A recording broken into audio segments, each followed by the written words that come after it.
Welcome to the Female Finance Collective podcast, where we encourage women to have open and honest conversations about all things money. I'm Jen, and I struggled for many years with debt and feeling financially overwhelmed, so I know how frustrating it can be.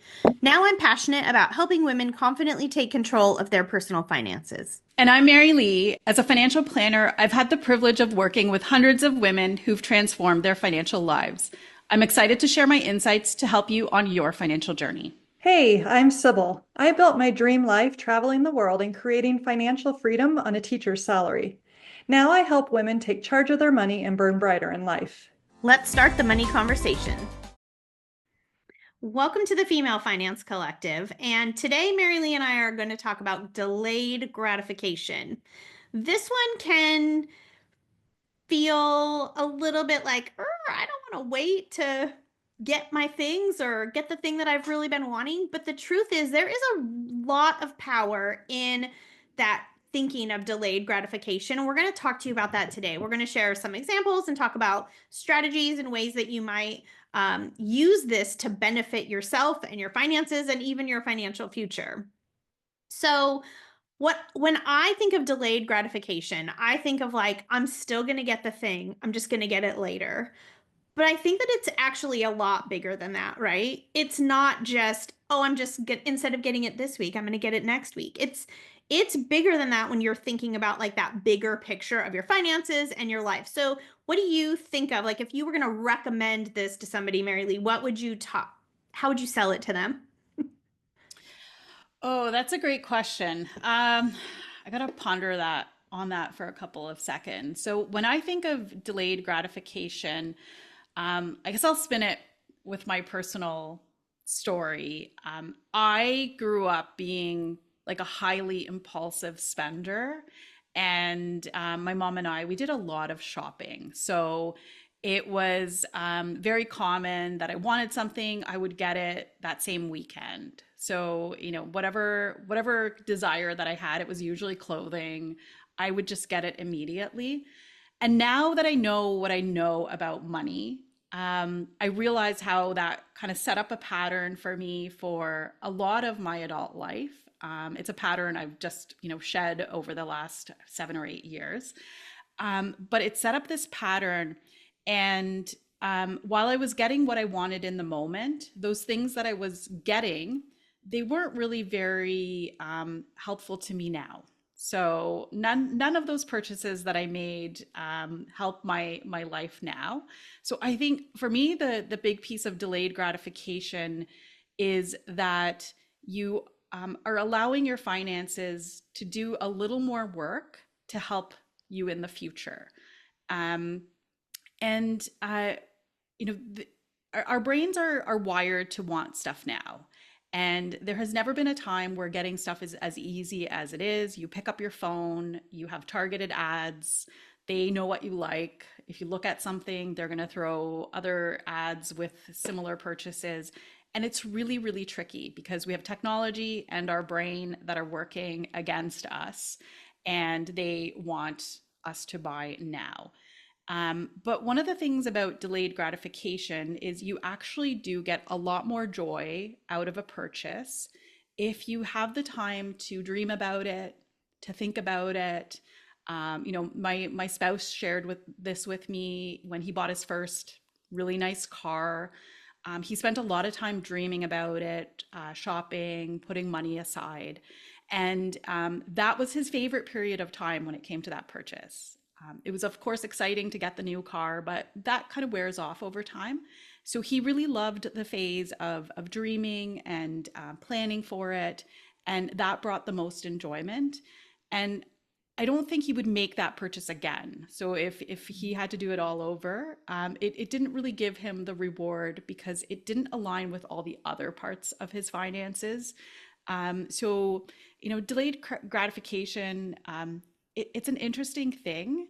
And when we're talking about it, sometimes I do find that when you delay, you actually change your mind about what is important and change your mind about the purchase that you're going to make.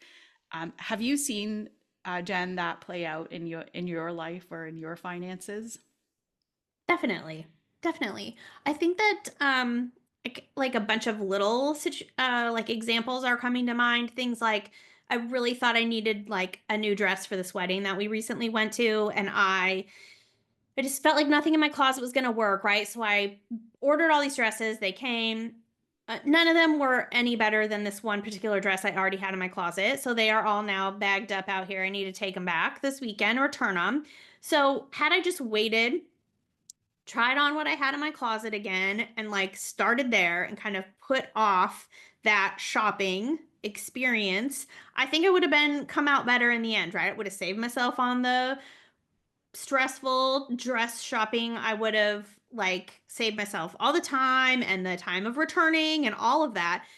If I would have just, I mean, this isn't exactly the same example, but it's the same idea, right? I could have just like looked at what I had in my closet instead of trying to buy something new. I know we've also talked about like, oh, we should go on a little getaway, like a little weekend trip or whatever. And when we stop and like think about, oh, we're going to have to board the dogs. That's going to cost this much money. Oh, we're going to have to do this. We're going to do this. And then we've kind of like delayed a trip until it could be something bigger that we would really enjoy more and just try to do something fun at home instead of this like a mini fix to get like a mini trip uh to actually put that off and put that money towards something bigger in the end. I think that I have found that to be a real benefit for us so that the money isn't going to like small things that I don't really care as much about, but I'm able to put the money toward a bigger thing that I care more about. And probably saves me in the end as well, right? Because I'm planning and preparing for it a little bit more. Um, I don't know. It's such an interesting idea. I do know that exactly what you said about you end up not even making the purchase. I have tried really hard, and we have a little episode about the 24-hour rule, like putting something in your cart and waiting 24 hours. And there have been many times where, like a week or two later, I went back and I was like, "Oh, why is that still in my cart? I never even bought it, right? I completely forgot about it." So I do think that that has happened to me a lot of times, just forcing myself to stop and wait. And that has definitely made an impact in spending for sure. I had that happen the other day. I was buying something and I was like, whoa, why is this total so big? And then I realized there was a bunch of things in the cart from like a month ago that were still there. And I always find, like, I always stop and pause in those moments. And I kind of like feel a little pride, feel pretty happy that I was able to do that because, sometimes it's a small amount. Like the things that were there were like $50, but you just that stuff adds up over time. And one of the things to think about, it's a strategy that can really help, is when you're about to buy something, it's thinking about how many hours you have to work for that item. So, if you net $25 an hour from your job and you're buying something for $75, it's 3 hours of your work life. Is it worth it? Is it worth that time? Because that's one thing that we can't make more of. So we can make more money, but we can't make more time. So I like to think of that as a strategy, and often that helps me to reduce some of those truly like small impulse purchases that absolutely add up when it comes to finances. Um, the other good thing too about delayed gratification is it can help you to boost your debt repayment. So, if you do have debt that you're working on, just delaying some of those purchases and focusing and putting extra money towards your debt. If you run a calculator online, you will see that even small amounts can really shrink the time frame to getting out of consumer debt. And that gives you such a great feeling. So, the feeling from the immediate purchase, you get the spike, it's exciting, it's cool, then you put the thing aside and it just isn't as meaningful to your life. But being out of debt, that feeling is going to last. It feels amazing. It gives you more freedom and flexibility in your future budget. So that's like a way bigger, better benefit than buying like another water bottle or whatever it is that is on your brain.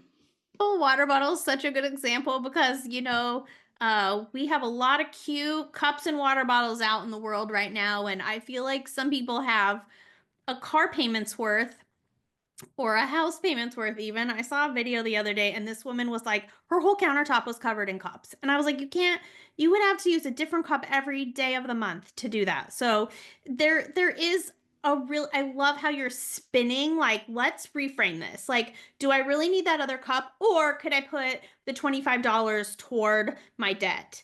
I think that is a really good way to think about it. And this is also part of why we talk about having financial goals, because then it helps you remind yourself of the why when you're debating a purchase.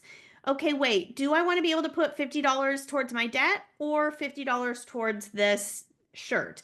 Do I want to put $50 towards my vacation fund or this? Would I rather, I think that if you have those goals and that kind of why, it can also help with your mindset shift. Yes, you're delaying the gratification because you're waiting for the debt payoff celebration or you're waiting for the trip or whatever it is, but that's going to be so much more powerful and so much more meaningful to you than like adding another cup to the drawer or adding another top to your closet that you might not even wear, right?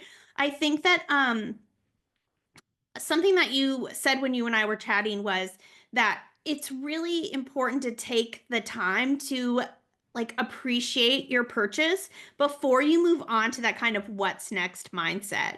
So instead of getting like that thing you really wanted and then all of a sudden being like, "Ooh, I can't wait to get the next one," or "I can't wait to get it in a different color," or "I can't wait to get the whatever," really just take a minute and enjoy the thing that you already have. Like, there's value and power in being grateful for the things that you do have and enjoying them. I think sometimes you're exactly right. We get caught up in that what's next mindset and forget to like be where our feet are and like enjoy the things we have, right?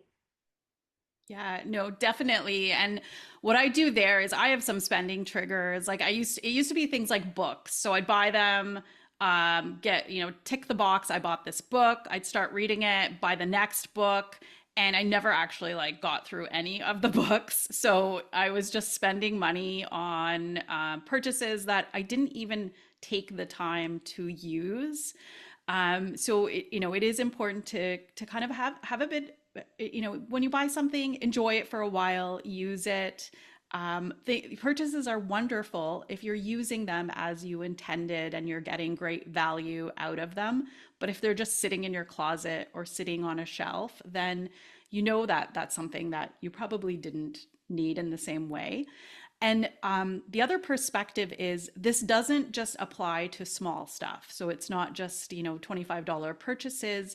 You can use delayed gratification with the big items as well.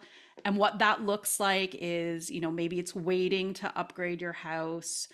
Maybe it's staying in a smaller rental for a little longer than you want to, and being able to save that money that would have gone towards those bigger housing moves. Cars, keeping cars a little bit longer, so not upgrading at the 4 or 5 year mark, keeping them until 7, 10 years plus, and really enjoying that space in your budget to have flexibility while you don't have a car payment or while you don't have to purchase a new car outright. Yeah. I also, it kind of lines up with what you're saying too, cars, houses, things like that. Like sometimes we can repair things and they can be as good as new, right? Like if you have a bag that you really love, but the strap breaks, you can take it to a leather repair and have that repaired and continue to carry that bag rather than just tossing it off and going and buying a whole new one. We can repair a lot of the things that we tend to just be like, "Yeah, we're done with that," and move on. And then we extend the life of things, so we're extending their value and how much we're getting out of them, and we're delaying the purchase of another thing so we can do other things with our money while we wait. I think that that's really important too. One thing that I was thinking about is, and we've done this at our current house is home update delays, right? So when we first bought this house, we had to do some updates. We didn't have a choice for some of them. Some of them we could have waited on, right? And we didn't. And so we've gone back and forth, like, should we have waited for some of that? It's too late. We can't undo the work that was already done.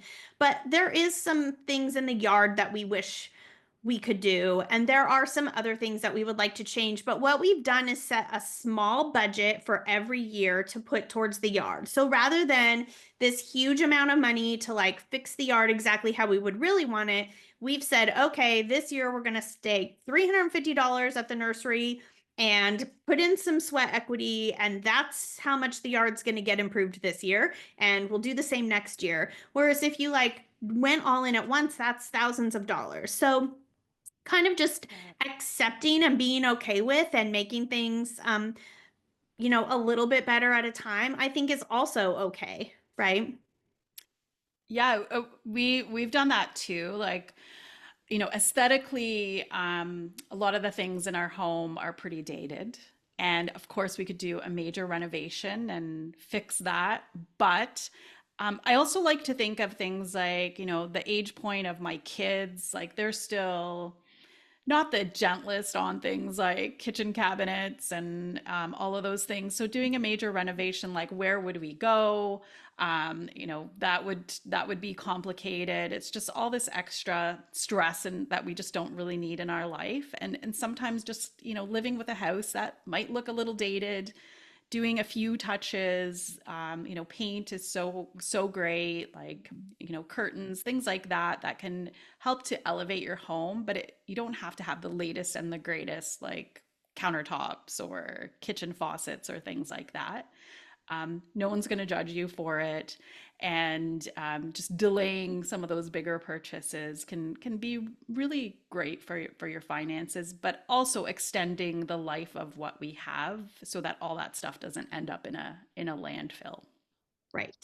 I used to go when I lived by myself, and I just felt like like I couldn't afford new furniture. I couldn't afford that. So I would sometimes just say, okay, you have $25. Like you can go out and see if you can find like a new throw pillow or a vase for the table or just one little thing or a couple small things that just made it feel a little bit fresh and a little bit more fun rather than making a big purchase. I would find small little things, maybe they were seasonal, that just made it feel a little different, right? Because that I loved that. I loved making my space feel special, but I could do that without spending a ton of money. Also, I did not utilize this as much as I wish I would have, and I've been better about it now, but there are also some amazing thrift stores and secondhand shops, consignment shops where you can go and find something exactly what you're looking for, or sometimes even better, for much less money than purchasing it brand new. So you might be delaying the exact thing that you want, but you're still getting something in the meantime that is saving you money, and still giving you that same feeling of like a house refresh or whatever. I mean, it works with clothes too. There's tons of clothes with the tag still on, hanging at all kinds of resale and consignment shops now. So Yeah, I made that shift as well. So most of my shopping is thrift, because I realized like what I learned about myself is for whatever reason, my brain needs to have the ability to make some of those regular purchases, and I was able to reduce the amount. So instead of spending $100 or $80 on something, I can spend $5. My brain gets settled. It's within my budget, and I'm getting the reward of it, but I've just really spent way less money. And I do try to delay. So I will say, like, if I really feel like going shopping, often what I'll say is, I'll go tomorrow. And then, most of the time tomorrow comes, I'm too busy and I'm able to eliminate a trip because the frequency, like the more that you go to a store, the more you're likely going to be spending. So I think the big message or kind of action item with all of this is really start to reframe your thinking. So, not buying something isn't it, you don't need to think of it as a sacrifice, but the delayed gratification part, that really sounds exciting because you're thinking ahead to the future. You're thinking about your fiscal responsibility. And again, you're getting out of the cycle of just focusing on immediate day to day decisions. You're starting to think of the future and how much easier life will um, feel then with if you're just able to delay some of the things that your brain immediately wants you to do. That's right. I also really, books are a huge one. I love that you shared books. Listen, I love to buy a book as much as the next person, but I just recently told myself I cannot buy another book until I read a book, right? I have to read what's on my shelf before I buy a new one because the amount of money you can rack up in book purchases is crazy. And the other thing, really quick, that I thought of because it can see it behind me is plants. I could spend a fortune on plants. I love them, but after I was like, I can't do this. So I learned how to propagate them. It's not hard. Most plants propagate pretty easily in some water. And so I made it a challenge to see how many of my plants I could propagate. So I have multiple plants around my house that are just babies from other plants, including both of the ones behind me. And so there's a way to also kind of learn a new skill or figure something out without spending any money. And I found that to be more rewarding almost than going to the store and buying another plant. So you can kind of shift your thinking about whatever it is and make it into a little bit of a challenge and it becomes fun too, instead of feeling like a consequence. Amazing. Thank you so much for joining us on this episode. And really, the big action item is to just reflect on your purchases, see if you can delay them, and enjoy that gratification, that great feeling a little bit later.